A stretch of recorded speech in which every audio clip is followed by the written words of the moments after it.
अस्पृश्यांवर ज्या प्रमाणात या देशात अत्याचार झाला आहे त्याच प्रमाणात जर आपण एकंदरीत जगभरात जर कुणावर अत्याचार झाला असेल असं जर आपण बघितलं तर तो इथल्या आदिवासी समाजावर झाला आहे. जाती व्यवस्थेचा भाग नसून सुद्धा देशातला जर कोणी शोषित वर्ग राहिलेला आहे तर तो आदिवासी समूहात राहिलेला आहे.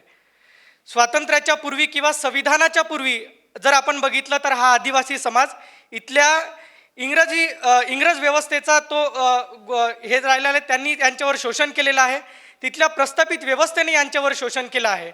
भारतीय संविधान लागू झाल्यानंतर असं वाटलं की आता यांच्यावरचं शोषण हे कुठेतरी दूर होणार, पण त्यांच्या शोषणाची शृंखला मात्र सुरूच राहिली आणि आजही आदिवासीवरचं शोषण अजूनही कायम सुरू आहे. आजही जरी आपण आदिवासी भागात जर बघितलं, मॅक्स महाराष्ट्राने अनेक घटना अशा त्या ठिकाणी कव्हर केल्या, तर आजही आदिवासी भागात अजूनही आरोग्य सेवा पोहोचलेल्या नाही. आजही आदिवासी भागात रस्ते पोहोचलेले नाही, शिक्षण पोहोचलेलं नाही आणि अनेक मूलभूत अधिकारांपासून आजही आदिवासी समाज पूर्णपणे दुर्लक्षित राहिलेला आहे. तर आम्ही गडचिरोलीच्या अनेक आदिवासी भागात तिथल्या माडिया समुदायासोबत किंवा कोलाम समुदायासोबत जेव्हा आम्ही काम करतो तेव्हा अनेक धक्कादायक घटना आम्हाला पाहायला मिळतात. तर त्याचेच काही उदाहरण मी आपल्यासमोर ठेवू इच्छितो की ज्याच्याने आपल्याला आदिवासींना किती मोठ्या प्रश्नांना सामोरे जावे लागते याची दाहकता आपल्याला दिसेल. अबुजमाडच्या जंगलात तुरेमरका नावाचं एक गाव आहे. हा अबुजमाडचा जो भाग आहे तो पूर्णपणे सोयी सुविधापासून पूर्णपणे वंचित आहे. आज आपल्या पायाला जरी थोडीशी जरी ठेच लागली तरी आपण कुणाची तरी गाडी घेऊन आज आपण दवाखान्यात जातो, पण त्या तुरेमरका गावची जी काही एक महिला होती ती 9 महिने गरोदर होती. 9 महिने गरोदर होती. तिच्या गावापर्यंत ॲम्ब्युलन्स जाऊ शकत नव्हती. साधी 2 व्हीलर तिच्या गावापर्यंत जाऊ शकत नव्हती आणि तिच्या गावाच्या जवळपास कुठलाही दवाखाना नव्हता. तिच्या गावाच्या सर्वात जवळचा जर कुठला दवाखाना असेल तर तो 23 किलोमीटरवर होता.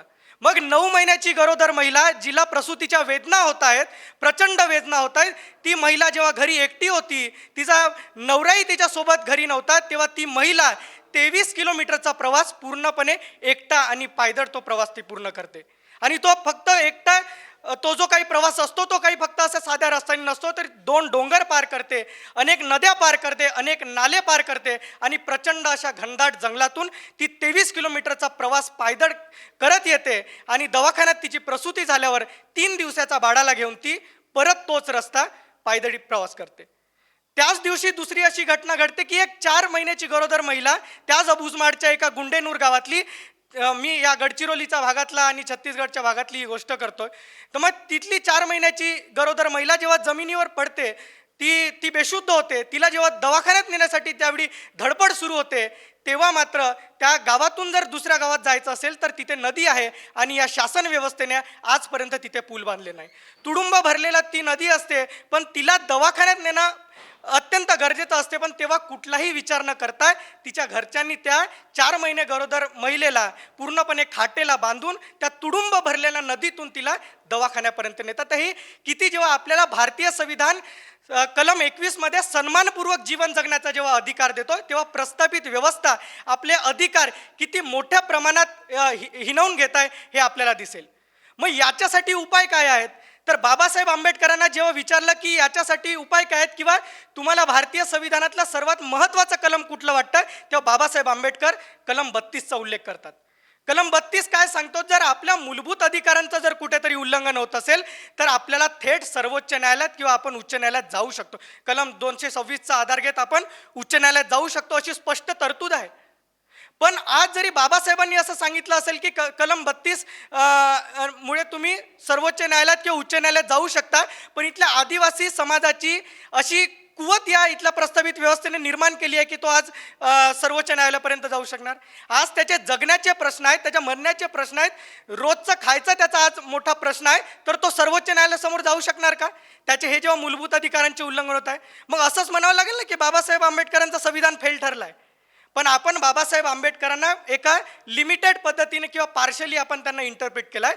बाबासाहेब फक्त कलम 32 एवढंच सांगत नाही की तुम्ही सर्वोच्च न्यायालयापर्यंत जाऊ शकता. बाबासाहेब आंबेडकर कलम 32(3) सांगतात. कलम 32(3) हे सांगतो की देशात जी काही शासन व्यवस्था आहे ती असा कायदा करू शकते की ज्याच्या माध्यमातून सर्वोच्च न्यायालयाचे अधिकार देशातल्या कुठल्याही न्यायालयाला आपण देऊ शकतो. मी पुन्हा सांगतो की शासन व्यवस्था असा कायदा तयार करू शकते की ज्याच्या माध्यमातून सर्वोच्च न्यायालयाचे अधिकार देशातल्या कुठल्याही न्यायालयाला आपण देऊ शकतो. याचाच अर्थ जर मूलभूत अधिकारांचे उल्लंघन होत असेल तर आपल्याला सर्वोच्च न्यायालयात जाण्याची गरज नाही. असा जर कायदा तयार झाला आणि आपल्या तालुक्याच्या किंवा जिल्ह्याच्या कोर्टाला जर असे अधिकार, असा कायदा करून जर असे अधिकार देण्यात आले तर आपल्या मूलभूत अधिकारांचे उल्लंघन झाल्यावर आपण थेट तालुका किंवा जिल्ह्याच्या कोर्टात जाऊ शकतो. पण आपण ही परिस्थिती लक्षात घ्यायला पाहिजे की इथली शोषणकर्ती व्यवस्था कोण आहे. इथल्या शोषणकर्त्या व्यवस्थेनेच आमच्या मूलभूत अधिकारांचं उल्लंघन केलेलं आहे. म्हणून जर कायदा अस्तित्वात आला तर त्यांच्या शोषणाचे, ज्या प्रकारे ते आमचं शोषण करतायत त्यांचं पितळं पूर्णपणे उघडं पडेल. म्हणून आतापर्यंत अनेक सरकारे बदलली पण असा कायदा अस्तित्वात यावा याच्यासाठी कुणीही प्रयत्न केलेला नाही. म्हणून आपल्याला ही न्याय व्यवस्था जी आहे ती शोषिताभिमुख करण्याची अत्यंत गरजेचं आहे. मग भारतीय संविधानात आज सर्वोच्च न्यायालय आपल्याला कुठं दिसतंय? सर्वोच्च न्यायालय फक्त आपल्याला दिल्लीत दिसतो. मग आज जर गडचिरोलीचा माणूस असेल, पालघरचा माणूस असेल, कन्याकुमारीचा, केरळातला माणूस असेल, तो जर त्याचं जर कुठल्या हक्काचं उल्लंघन झालं असेल, कुठल्या हायकोर्टापर्यंत तो येऊ शकला असेल, जर सर्वोच्च न्यायालयापर्यंत जर त्याला यायचं असलं, येऊ शकणार का? तो येऊ शकणार नाही. कारण की इथली जी वकिलाची फी असेल किंवा तिथं येण्याचा जो काही सगळा खर्च असेल तो त्याला झेपणारा नाही आहे. मग सर्वोच्च न्यायालयाचे, आपल्याला जर न्यायव्यवस्था जर शोषिताभिमुख करायची असेल तर सर्वोच्च न्यायालयाचे सुद्धा विविध खंडपीठ झाले पाहिजे. याच्यासाठी फक्त काही मी म्हणत नाही किंवा कोणी म्हणत नाही, तर याचे थेट प्रयोजन आपल्याला संविधानातील 130 कलममध्ये दिसतो की म्हणजे जे काही सर्वोच्च न्यायालय असेल ते दिल्ली व्यतिरिक्त कुठेही बसू शकते. जर अशा प्रकारचे जर खंडपीठ जर देशातल्या कानाकोपऱ्यात जर झाले तर ही न्याय मागण्याची जी काही प्रक्रिया आहे ती अत्यंत सोपी होऊन जाईल असं मला वाटते. तिसरं म्हणजे जर आपण ही न्याय व्यवस्था जर शोषिताभिमुख करायची असेल, तिसरा जर काही आपण उपाय बघण्याचा प्रयत्न केला तर या शासन व्यवस्थेने ग्राम न्यायालय नावाचा कायदा आणला. ग्राम न्यायालय नावाचा कायदा हा इतका प्रचंड महत्त्वाचा आणि न्यायाचा जो ॲक्सेस टू जस्टिस म्हणतो तो सोपा करण्यासाठी इतका महत्त्वाचा कायदा आहे, पण त्याची अंमलबजावणी झाली नाही. हा कायदा काय सांगतो की प्रत्येक ग्रामपंचायत लेवलवर कोर्ट असायला पाहिजे. प्रत्येक पंचायत लेवलवर जो न्यायाधीश असतो तो न्याय दंडाधिकारी नावाने तिथे एक जज असायला पाहिजे आणि एक ग्रामपंचायत किंवा 3-4 ग्रामपंचायत मिळून असा एक तिथे ग्राम न्यायालय असायला पाहिजे ज्याच्याकडे सिव्हिल आणि क्रिमिनलच्या दोन्ही पॉवर्स असतील. म्हणजे जर कुणी जर म्हणजे एखादा जर व्यक्ती असेल तो कोर्टात येऊ शकत नसेल तर जज त्याच्या घरी जाऊन न्याय देण्यासाठी काम करायला पाहिजे. अशी मोबाईल कोर्टची सुद्धा तिथे तरतूद केलेली आहे. पण आजपर्यंत ही शोकांतिका राहिलेली आहे की आजपर्यंत देशात फक्त काहीतरी 300 ते 350 फक्त असे न्यायालय होऊ शकले आहेत. मग जेव्हा आपण या सगळ्या गोष्टी बघतो की आपल्याला एकीकडे मूलभूत अधिकार दिल्या, ज्या हक्कांच्या आपण गोष्टी करतो, दलित आदिवासींच्या सगळ्यांच्या हक्कांच्या गोष्टी करतो, पण तिथपर्यंत जर पोहोचण्याचा जर आपल्याला ॲक्सेसच नसेल तर या अधिकारांचाही काही फायदा नसेल किंवा या ज्या इन्स्टिट्यूशन्सही ज्या तयार झालेल्या दिसतात त्याचाही काही फायदा नसेल. आणि तिसरी आणि एक महत्त्वाची जर गोष्ट आपण आदिवासी समुदायाच्या संदर्भात जर पाहण्याचा जर विचार केला तर जे जयपाल सिंग मुंडा होते, जे संविधान सभेचे सदस्य होते, जयपाल सिंग मुंडा संविधान सभेत म्हणतात की आम्हाला लोकशाही शिकवण्याची गरज नाही आहे. देशातल्या आदिवासी समाजाला लोकशाही शिकवण्याची गरज नाही आहे. जगाच्या पातळीवर जर सर्वात जास्त लोकशाहीवादी जर कोणी समाज असेल तर तो आदिवासी समाज आहे. तुम्हाला आमच्याकडून लोकशाही मूल्य शिकण्याची गरज आहे. ते आताही त्या समाजातल्या एकंदरीत त्या समाज रचनेत आपल्याला बघायला मिळतं.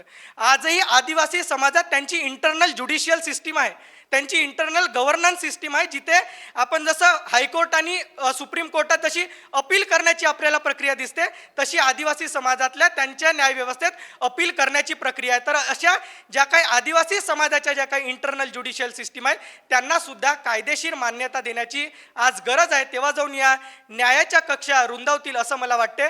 आणि या ज्या काही सगळ्या आपण बघितलं, जेव्हा हक्क अधिकाराची आपण गोष्ट करतो तेव्हा मला वाटते की या सगळ्या कायद्यांची अंमलबजावणी व्हावी, याच्यासाठी सुद्धा एक न्यायिक चळवळ आपल्या सगळ्यांच्या माध्यमातून व्हावी.